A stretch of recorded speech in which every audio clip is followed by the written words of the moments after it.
All right, is CJ McCollum on the trade market? No.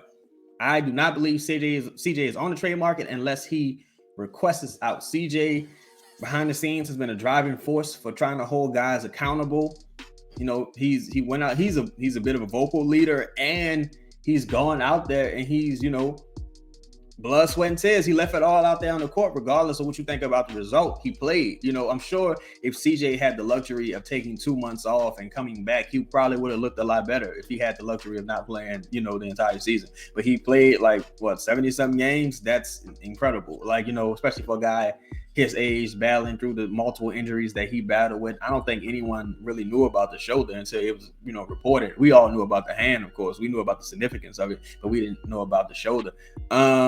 And you at this point, you need CJ. CJ is probably the most bought in guy to the organization as far as, look, I want to be here. I'm going to do whatever it takes to win.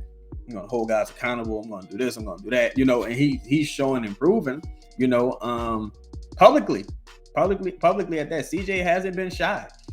CJ has not been shy. And I think Griff really values and respects and appreciates that, because it's easier for CJ to be the bad guy versus, you know, if you're Griff, you coming down there kicking in the door and you're like, hey, what the fuck is going on? Not that Griff hasn't done that. We'll probably talk about that on one of the shows, but not that Griff hasn't done that. But nah, man, you're not moving CJ.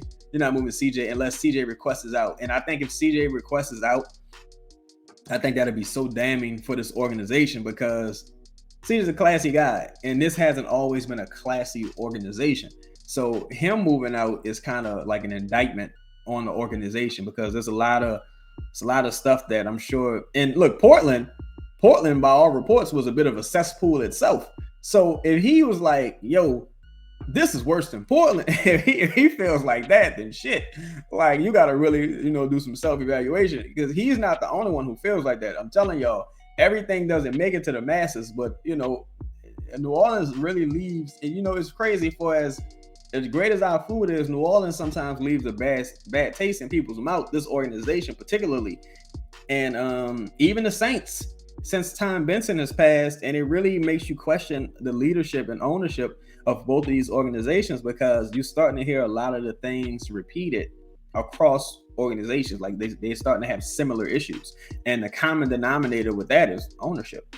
You know what I'm saying? So CJ, I highly doubt CJ is on the market at all unless he requests out.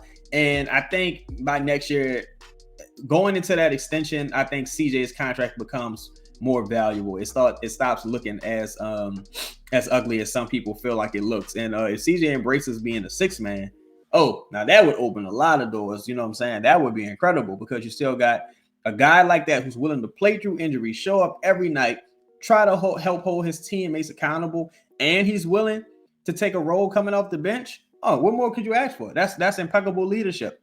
So I don't think CJ is on the market, and nor should he be, unless Luka or somebody else available and they're like, yo, we want CJ. Then it's been real, CJ. It's been real, but you gotta go.